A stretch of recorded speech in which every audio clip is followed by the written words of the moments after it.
Hello everyone, I'm Breor and welcome back to Goodgame Empire. As you'll know if you watched it, the last video I published here on the channel was all about the recent anti-consumer behaviors Goodgame Studios has been exhibiting. It's my perspective that these behaviors will lead to the eventual downfall and even closure of the game if they remain unaddressed. Goodgame Studios has fraudulently devalued items in the game that many players paid for with either their time or their money. Goodgame Studios has removed strategy elements from the game, thereby making it less intellectually stimulating. Goodgame Studios has failed to introduce new event mechanics to the game in over a year now, although that's supposed to be changing with the next update.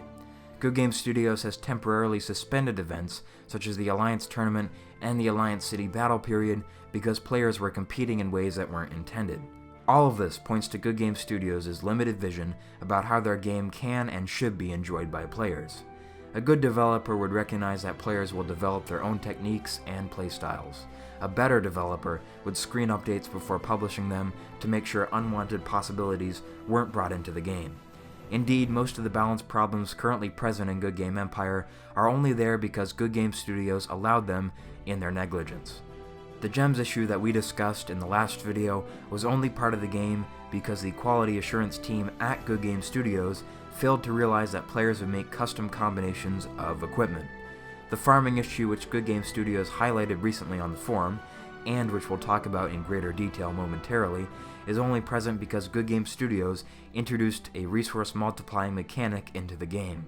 Goodgame Studios also failed to provide any legitimate methods for collecting any substantial amount of kingdom resources, which encouraged players to think outside of the box. If you'd like to hear my whole argument about these things, I would encourage you to go watch the last video to be published on the channel, The Death of Goodgame Empire. I'll leave a link to it in the description, and it will be one of the suggestions at the end of this video. The purpose of that video was to open up a discussion and raise awareness. The purpose of this video is not to complain, but rather to provide a list of suggestions to the developer that could save the game. There are a few suggestions included in this video that seem like they would cause players to buy fewer rubies, and so when you hear them you might think that Goodgame Studios would never implement them. You may well be right, but once upon a time I think Goodgame Studios understood that creating a good game, an experience that is enjoyable for the player, is the greatest business model of all. It isn't just the right thing to do by players, and it wouldn't just help Goodgame Studios gain respect in the industry. It also happens to be the best thing to do financially as well. Focus on making the best product you can, and you won't have to worry about maintaining your player base or squeezing the last time out of the players you have remaining. Making Goodgame Empire into the best product possible will encourage more players to either join or keep playing the game, and thus will attract more spending.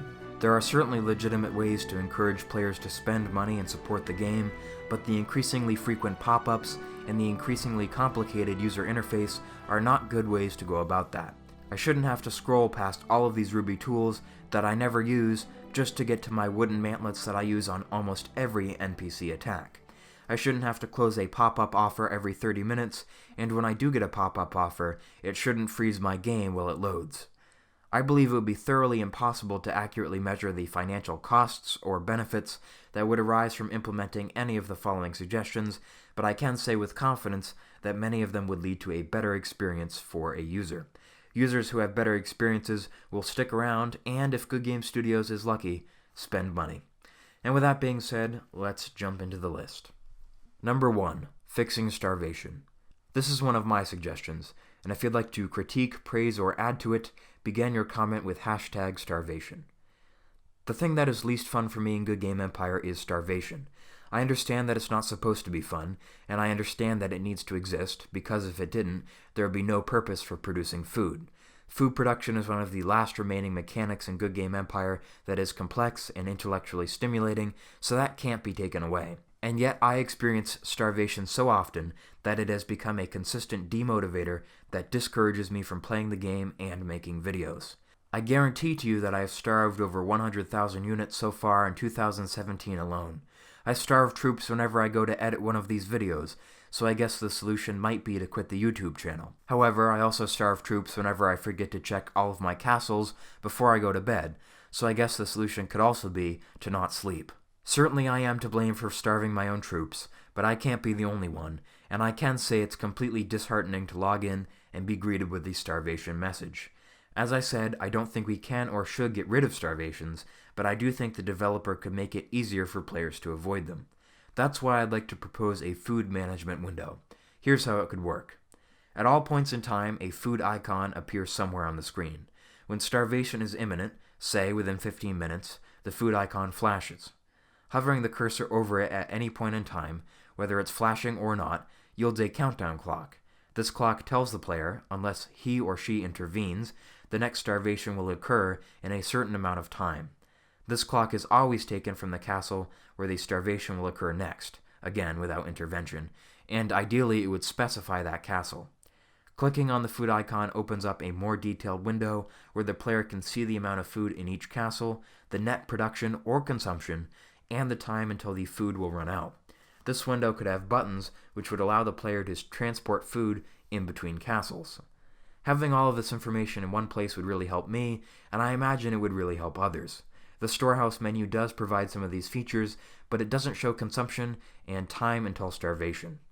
As suggested by James and Huddle, I think the developer should also provide a way for players to decide which units starve first. Strong defenders like flame bearers are invaluable, and for some reason they are always lost first, which makes starvation even worse than it has to be. Number 2. The Trading Hub. This idea is another one of mine. I think it provides a solution to the problem of farming in the game. If you'd like to critique or praise it in the comment section, please put #trading at the beginning of your comment. The statement from Good Game Studios on the matter reads as follows.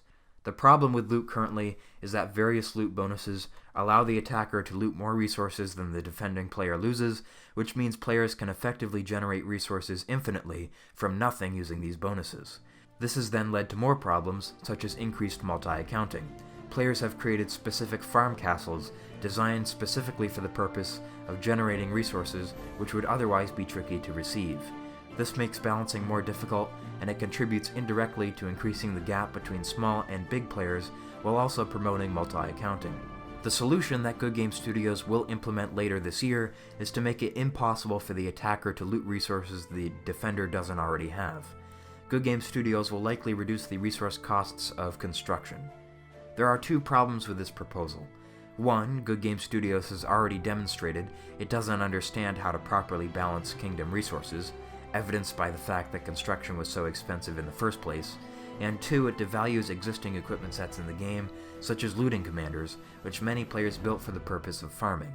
Because it's extremely difficult to build a good attack commander with a looting bonus as well, nobody will be able to attack real players to loot resources, which means now there will be no point to having looting equipment in the game.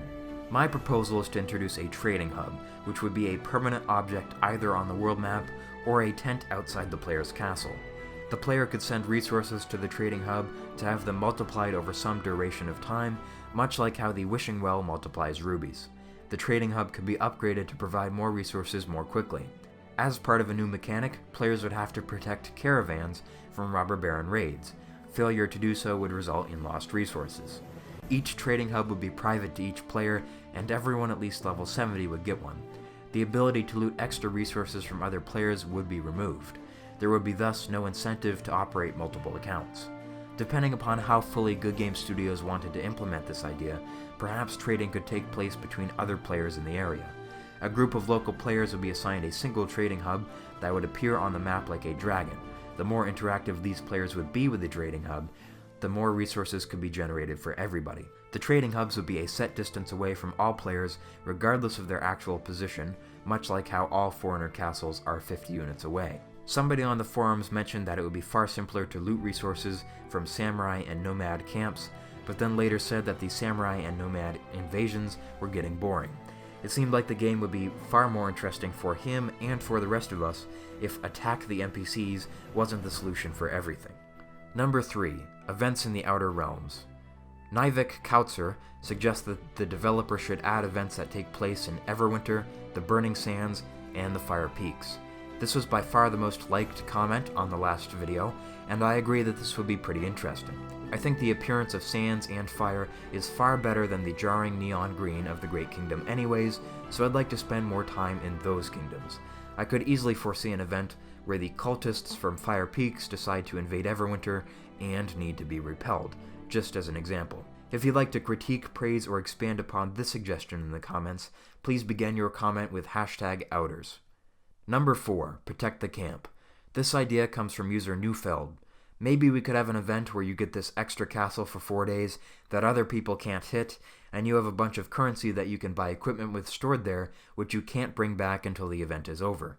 The game will send out a bunch of attacks over those 4 days that you can try to defend by stationing troops there, and the amount of currency you have upon completion that hasn't been looted by the attacks is all yours. I think this is a pretty neat idea indeed. If you'd like to critique, praise, or expand upon the suggestion in the comments, please begin your comment with #protect. Number 5. Con Rage. This idea is actually from Goodgame Studios and will be added to the game sometime soon. This summer's Con Revenge event will introduce a new mechanic in which you and your alliance members will have to work together to dominate the battlefield. Not only will your success in this event depend upon your ability to attack enemy castles, but you can also put your defensive skills to the test by inviting attacks upon your castles. Each attack you and your alliance members make on a con camp will increase the camp's rage level. Once they are fully enraged, you can taunt the camp and trigger an attack on your castle. Successfully defend yourself against the onslaught of the Khan's mercenary armies, and you will be handsomely rewarded. I think this idea is interesting, but I'd like to make a suggestion to improve it. There shouldn't be a maximum rage level. Players should be able to taunt the camps at any time, and attacking a not very enraged camp would only provoke a weak attack and award small prizes. Attacking an extremely enraged camp would provoke a massive attack and award great prizes. This way players would be challenged to gauge their own ability to defend against attacks, the consequence being that a defeat would mean no prizes. I think the developer would have to make it so that support from alliance members wouldn't count for defending against these attacks, because then it could become too easy. If you'd like to join the discussion about this suggestion in the comments, please begin your comment with #rage. Number 6. Field Battle. Chris suggests, I think they need a live one-on-one element to the game, perhaps like a field battle, something turn-based using commanders and troops. I will say that I don't know this is possible. Obviously there's no mechanic in the game that's anything like it. However, I do like the idea, and if done correctly, it would add something interesting to the game for sure. If you'd like to critique, praise, or expand upon this suggestion in the comments, please begin your comment with #fieldbattle. Number 7. Defense Stationing. Sarah suggests, we would like to see it where we can send support from where they sit. For instance, if our troops are already supporting a castle, the horn lights up again, we would rather be able to send them from their current support position to the new position without calling them back. This suggestion absolutely makes sense from a realism standpoint. There's no reason why troops should need to travel home to then begin the journey to their next destination. Sometimes Goodgame Studios has said realism is their goal, other times they've added dragons to the game. I feel like this suggestion would, however, make defense way too easy for larger alliances though, like those that can already summon 20,000 troops to fend off an attack. If you'd like to critique, praise, or expand upon this suggestion in the comments, please begin your comment with #stationing.